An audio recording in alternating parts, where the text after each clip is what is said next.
Father Flavio, my name is Emanuele. I'm 17 years old. It's been 2 years since my parents split up, and since then, I've noticed that I've become a negative person. I always catch myself thinking that I've never found someone who will truly love me. And with that comes low self-esteem. I think people will never find me attractive, and I suffer from it, Father. What can I do?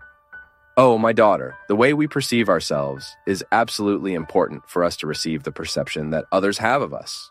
It would be very cruel of me to expect that others offer me what is my duty to offer. So, sometimes, Emanuele, we have difficulty moving forward in life because we are waiting for others to bring us, to prepare us, what we should be preparing ourselves.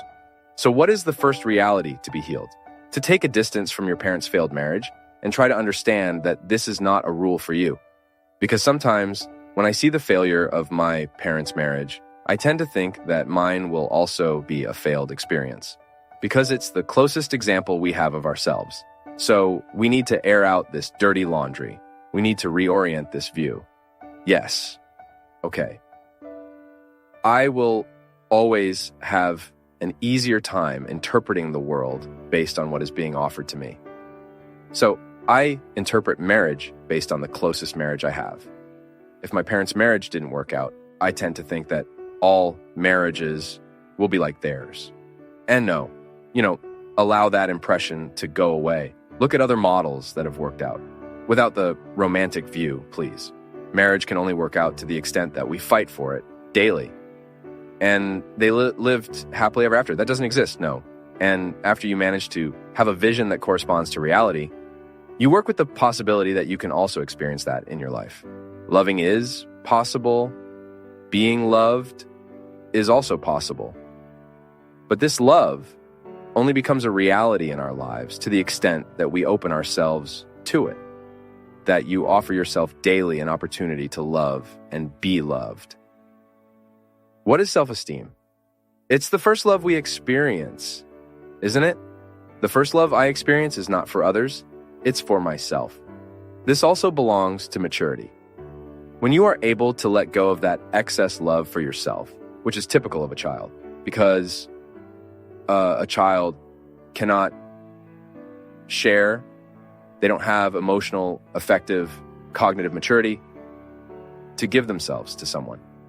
So they are immature, and it's their right to be immature because they are in that phase. But as they grow, they realize that they can offer themselves to others, that they don't just need to receive. So self-esteem is the balance between what you offer yourself and what you offer to others. There is no self-centered love.